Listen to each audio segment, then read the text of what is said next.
Researchers have identified two types of cells in our brains that are involved in organizing discrete memories based on when they occurred. This finding improves our understanding of how the human brain forms memories and could have implications in memory disorders such as Alzheimer's disease.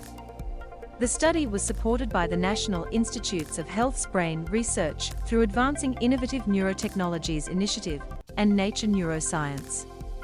This work is transformative in how the researchers do the way the human brain thinks, said Jim Gnadt, Ph.D., Program Director at the National Institute of Neurological Disorders and Stroke and the Knee Brain Initiative.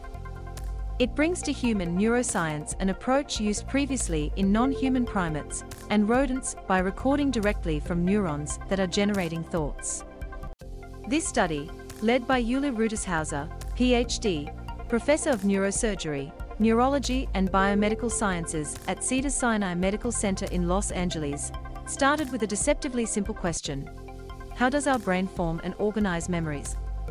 We live our awake lives as one continuous experience, but it is believed based on human behavior studies that we store these life events as individual, distinct moments. What marks the beginning and end of a memory?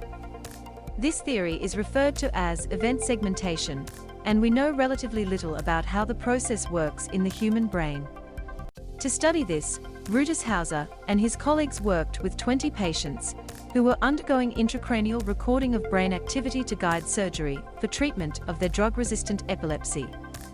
They looked at how the patient's brain activity was affected when shown film clips containing different types of cognitive boundaries, transitions thought to trigger changes in how a memory is stored and that mark the beginning and end of memory files in the brain.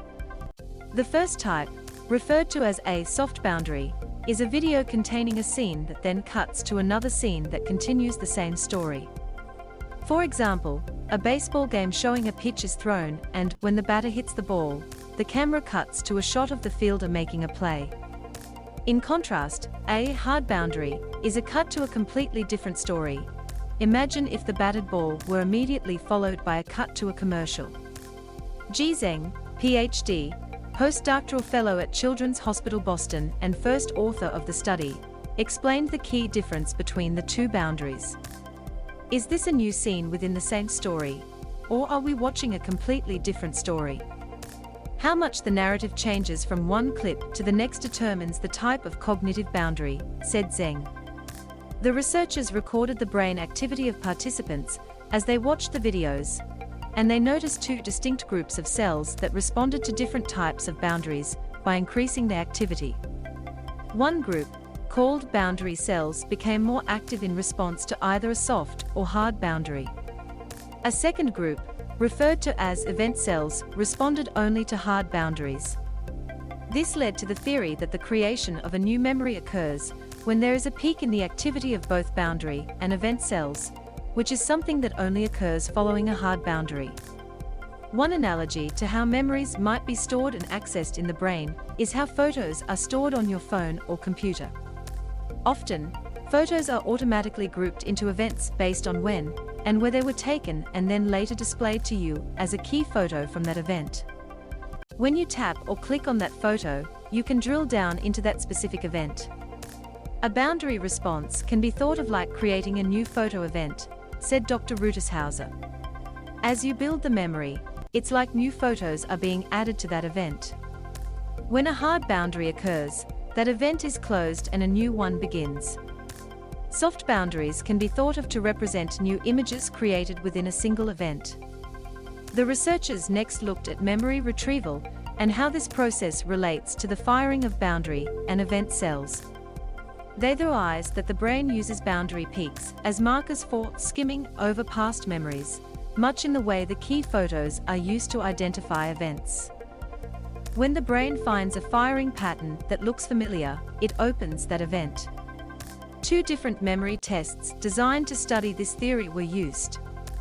In the first, the participants were shown a series of still images and were asked whether they were from a scene in the film clips they just watched. Study participants were more likely to remember images that occurred soon after a hard or soft boundary, which is when a new photo or event would have been created. The second test involved showing pairs of images taken from film clips that they had just watched. The participants were then asked which of the two images had appeared first. It turned out that they had a much harder time choosing the correct image if the two occurred on different sides of a hard boundary, possibly because they had been placed in different events. These findings provide a look into how the human brain creates, stores, and accesses memories.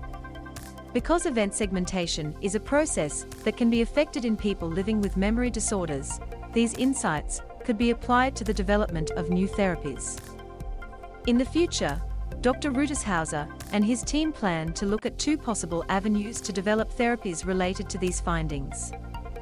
First, neurons that use the chemical dopamine, which are most known for their role in reward mechanisms, may be activated by boundary and event cells, suggesting a possible target to help strengthen the formation of memories. Second, one of the brain's normal internal rhythms, known as the theta rhythm, has been connected to learning and memory. If event cells fired in time with that rhythm, the participants had an easier time remembering the order of the images that they were shown. Because deep brain stimulation can affect theta rhythms, this could be another avenue for treating patients with certain memory disorders. This project was made possible by a multi-institutional consortium through the NIH BRAIN Initiative's Research on Humans program. Institutions involved in this study were Cedars-Sinai Medical Center, Children's Hospital Boston, and Toronto Western Hospital. The study was funded by the NIH BRAIN Initiative, the National Science Foundation, and Brain Canada. Article: Zheng J. et al. Neurons detect cognitive boundaries to structure episodic memories in humans. Nature Neuroscience. March 7, 2022. DOI 10.1038 S41593-022-01020W. The BRAIN Initiative registered trademark symbol is a registered trademark of the U.S. Department of Health and Human Services.